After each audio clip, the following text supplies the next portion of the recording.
Yes, people. Yes, people. Welcome to Pros Only Sports. You're here with myself, Roland, back in the building again for another episode of United State of Mind. And we're going to be breaking down the result against Liverpool yesterday. You know that feeling when you wake up in the morning, yeah, and your team has won, and you have this little extra pep in your step, walk into work, feeling good. That's how I felt today, man. And I'm sure everybody out there, United fans, were really feeling like that as well.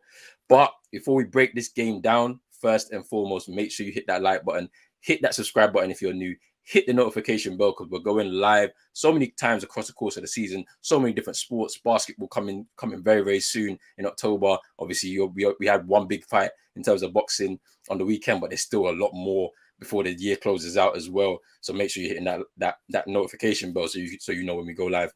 Um, but yeah, I mean, look, that was a good victory. Manchester United obviously winning 2-1 against Liverpool at Old Trafford. Goals from Jadon Sancho and Marcus Rashford and a late consolation goal from Mo Salah. We sealed the victory. Our first win of the Premier League season in our third attempt. Boy, we needed that victory, and I'm just so glad it happened against Liverpool at home.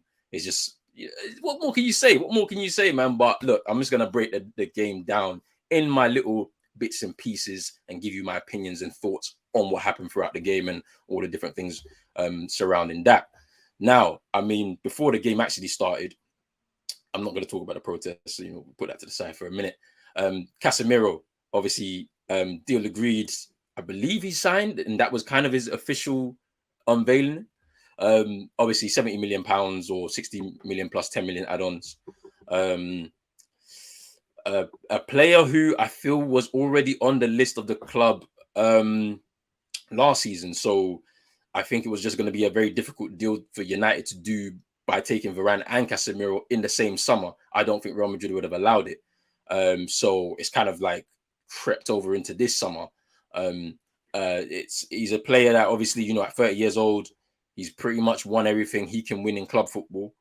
And it's a new challenge. Of course, the fees a lot. The wages are a lot. The way it's been reported. But in terms of his mentality, he's going to be very good for the squad. Like, he's somebody who knows how to win, wants to win, and wants to continue to do so. So his experience is obviously going to be key in that dressing room as well, especially as Ten Hag is trying to shift the mentality of some of these players in there already, as he's trying to rebuild his spine as well. So, I feel like it was a bit of a tactic from United, to kind of hype up the crowd before the game. Obviously, obviously there was a different message from the supporters. They, wanted to empty Old Trafford, wasn't empty. They were protesting outside before the game. And in an attempt to probably lift the mood of the supporters, hype them up before the game so that the crowd can get behind the players as they take on Liverpool, he was unveiled on the pitch. And I feel like, it's kind of had a similar impact to Varane's unveiling, which I believe was against Leeds last season. And we went on to win, ran out 4-1 winners there. So, pretty interesting that. But I'm going to be interested to see what he does in his debut game, potentially on Saturday against Southampton, but we have to wait and see there. But let's just talk about the lineup real quick. I mean, 4 changes for Ten Hag. Made 2 big calls by leaving out Harry Maguire and Cristiano Ronaldo. Fred was out for McTominay, and who was the other one? Luke Shaw, obviously being left out for Tyrell Malacia. I hope I'm pronouncing his name correctly. But those 4 changes were made, and I feel like I don't think it was. I don't know if it was you were bad, so I'm dropping you, but more so let me freshen it up and try and do something a bit different. Knowing that you're taking on this Liverpool side. And maybe to bring in, Malacia, who's one of his guys, one of the people he decided that he wanted to bring in. And then obviously leaving out his captain. I mean, I spoke last week about the politics at the club, stopping him from potentially dropping Maguire. Maybe he's fighting back with the hierarchy up there and saying, look, I am in charge of the team. I'm going to make these decisions. And he drops Harry Maguire, Bruno taking over as captain. Ultimately, the lineup that he started off with, it worked. Seeing Rashford up front, and I'm gonna talk about him in a little bit, but that was a bit of a masterstroke because he could have been stuck in that same mentality that other managers have said and put him on the wing and make him ball dominant. But instead utilize his pace, utilize his ability to run in behind, and run and work the channels. Like, we're going to talk about Rashford in a bit. But yeah, I mean, from the off, fast and aggressive start from the players. This is all we want from our team. We want our team to start games with intent.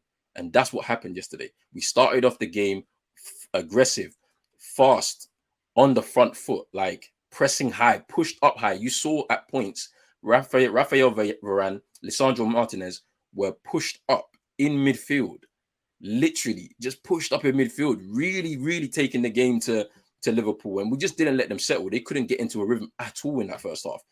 And, like, that is what you want to see from your team every single game. I don't care if it's Liverpool.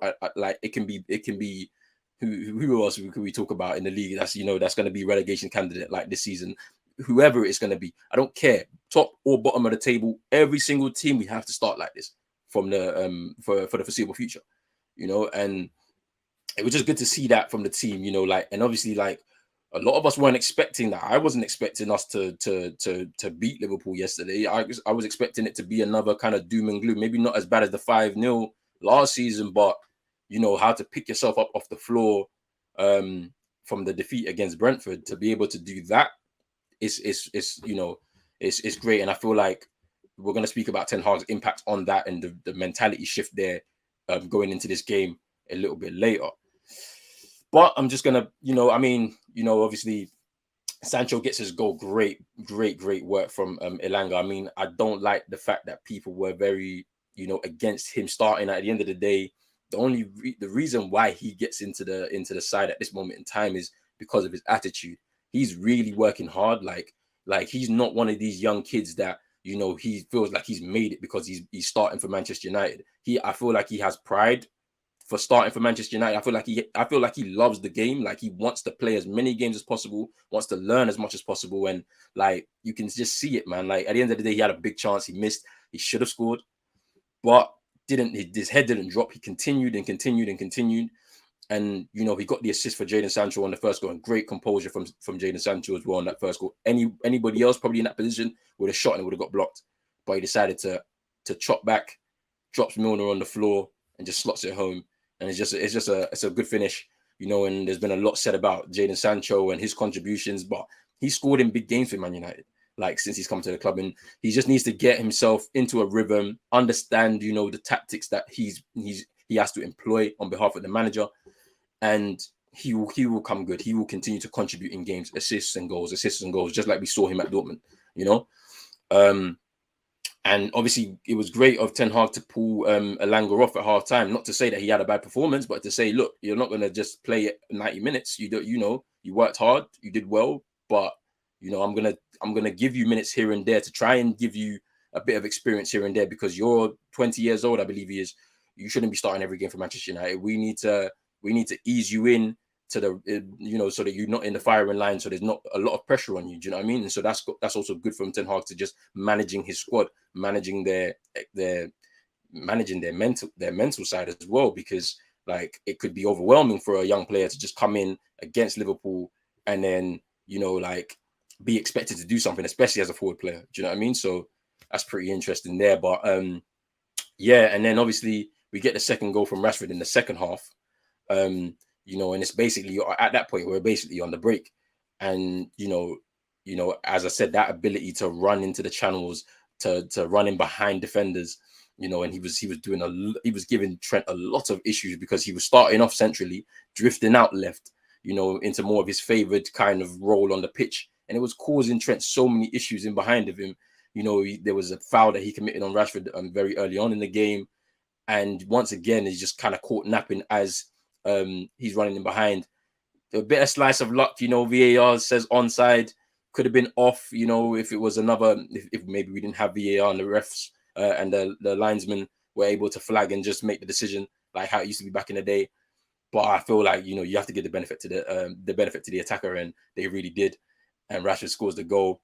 He needed that goal, and I'm going to talk about it in a bit more. So, and then obviously Mo Salah getting his goal towards the end, and it kind of caused a bit of a scare, but in the end the team pulls through. I'm just going to go through some standout performance for me in the game. So obviously Lisandro Martinez, man, I mean, boy, it was a baptism of fire for him against Brentford, obviously, when we lost 4-0 last week. But Gary Neville said something interesting. That he said that I think that was at halftime that he had his Patrice Evra moment. Now, for those of you who may not know what he means, Patrice Evra, when he joined Manchester United in 2005, January 2005, his first game was against Manchester City in the Manchester Derby at the Etihad. And Patrice Evra talks about it a lot, like in terms of that was the day that he realized what he needed to do to become a very good player for Manchester United, a great player for Manchester United. You know, he said that, you know, because I remember that game. I remember watching it. Like, I think we lost that game 3-1. I think Anelka scored, and I feel like Robbie Fowler scored at the time. You know, City weren't, you know, the team that they are now. You know what I'm saying? They were bouncing up and down the leagues. And Evra was talking about how he'd never played in a 12 o'clock kickoff before in his career. He had to eat pasta like very, very, like at a very weird time, like at 9 or something like that. He threw up a few times before the game, goes into the game, and like he struggled, really, really struggled. And then he got hooked at halftime by Fergie. And Martinez had a kind of a similar experience. And I don't think it was all his fault. His defensive partner, Maguire, weren't really helping him, weren't leading him, weren't like, you know, guiding him through the game, which you would expect of your captain who will be standing alongside you. He gets hooked to halftime, Martinez, and then, you know, there's a lot of questions about his height. There was a lot of scapegoating that was going on last week, and I wasn't happy to see that because it's only one game, literally half a game. Do you know what I mean? So you have to give him time to settle. I did think that maybe he may have to be taken up the firing line and maybe not played in the centre back position and played more in midfield to partner up with somebody in midfield. But Ten Hag is stuck to his laurels and decided, no, I'm going to play him, but I'm going to play him alongside Raphael Varane.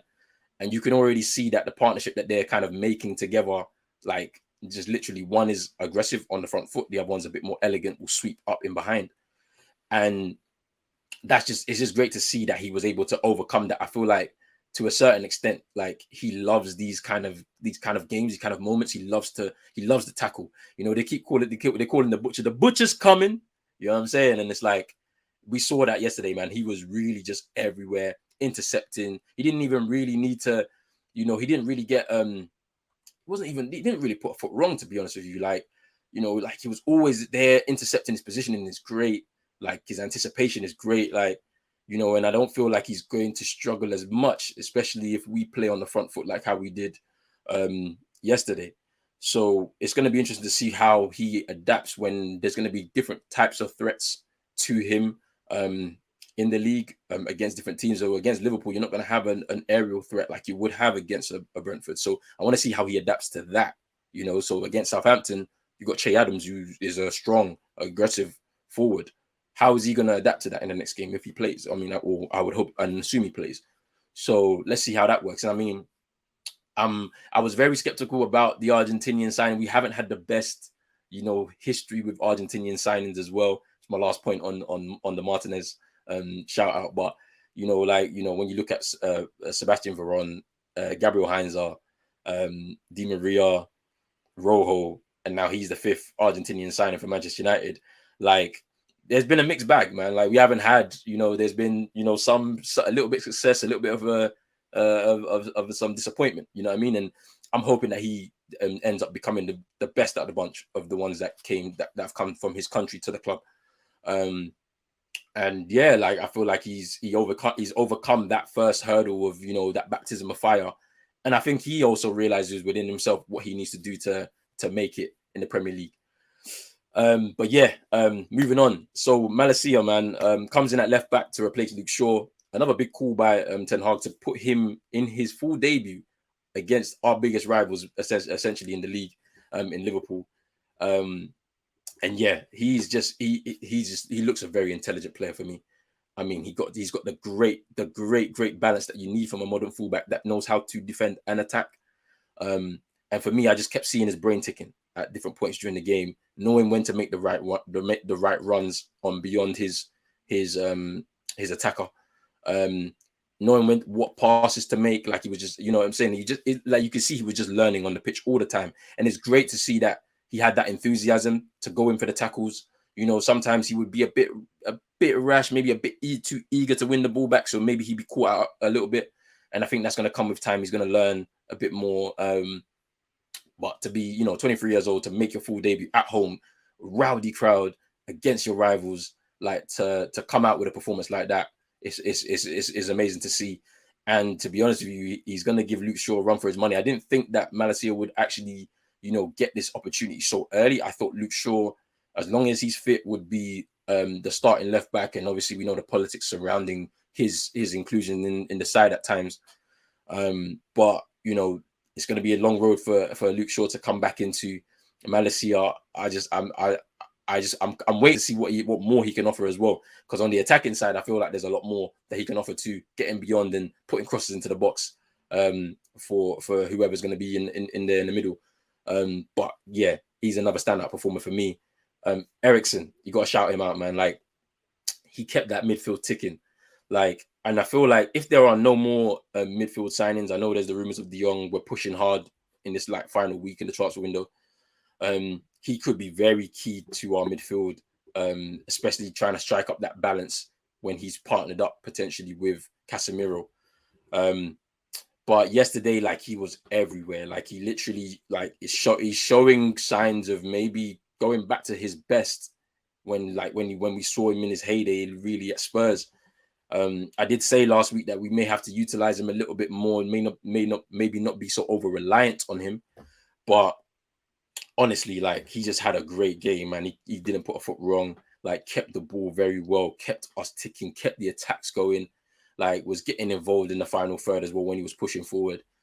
And honestly, like, it's just a joy to see him. Like, and it was a smart signing as well from United. We don't do many of them, and for us to be able to get him in has already injected a higher level of quality for the team. Do you know what I mean? And like, as I said, he'll be key if we don't make that extra midfield signing. And if we do, it's just added quality to the squad. You need to bolster your squad with quality. So it's going to be good to see moving forward if we get that midfielder. But yeah, Eriksen is another one of my standout performers. My final standout performance is going to be, there's a few honorable mentions. Of course, the whole team played well yesterday, to be honest. You know where you really put foot wrong. But Marcus Rashford, man. Now, I put a tweet out at the end of last season. I was like, look, you can't just get rid of Rashford and Martial. There was fans in our fan base that want both gone. For him, confidence has been the issue. And I feel like there's other pieces as well to the fact that he's not really performed to the best of his ability. We all know that Rashford, his strengths are in his pace and his running, like his running power, basically. And, like the fact that, like Ten Hag was smart enough tactically, and we're going to talk about his tactics in a little bit as well. He was smart enough tactically to put Rashford up top and say, all right, you can run in behind, cause them problems. Like, it's just great to see that Ten Hag was able to look at the squad that he's got available and say, this is your strength. Now go out there and utilize it. Rashford getting his first goal since January, he needed that. He needed that really, really seriously, because a lot of people were questioning, as well as the rumors circling about PSG and him wanting to leave and all of this type of stuff. Getting that goal in front of the Stretford end, what more can you say? But yeah, as I mentioned, like, he was doing a lot of running in behind the defense, troubling Trent like he was when I believe he made his debut in his fixture under Mourinho, and when he got those 2 goals. Working the channels, that is his strength. Like, I think he's best when he doesn't even have the ball at his feet. Do you know what I mean? But when he gets into the box, that's when he comes alive. And that's what kind of, if you're going to play him, that's the kind of situations you need to put him in. You need to put him into situations where when he's in the box, he becomes alive, because at that point, instinct takes over. But before that, he shouldn't really be getting onto the ball and trying to dribble past players. I get it. When your confidence is up, you can do all of that stuff. But he shouldn't be the main guy doing that. You know what I mean? Because I don't feel like he's an elite dribbler. I just feel like at the time when we saw him do that, he was just full of confidence and just decided, let me use my imagination and just do things on the pitch that I feel like I want to do. And when you're too instinctive, sometimes you can get lost in translation. Do you know what I mean? So I'm glad that we've taken the ball away from his feet and put the ball into the likes of Eriksen, Sancho, who take care of the ball, and let him do what he does best. When he's off the ball, running beyond the striker. I don't care if he's offside a million times, as long as he's making those runs in behind. Because eventually one of those he's going to be onside, and one of them was, and he scored yesterday. As I said, comes alive when he gets into the box, and it was a good finish as well. So I mean, look, I mean, hopefully more to come from Rashford. Hopefully we see a little bit more from him as well. Just in terms of attitude, I want him to go into that next game against Southampton if he does play with a lot more confidence and do more, do a little bit more. Maybe not start on the wing. If he starts on the wing, it'll be a bit different. Maybe try and do some give and goes with Malacia if he starts. So at least you're not having the ball at your feet and thinking that you need to do something. Do you know what I mean? Where, you know, just you come alive when you get to that final third. Do you know what I mean? So let's see what happens there. And lastly, I'm just going to talk about Ten Hag, man.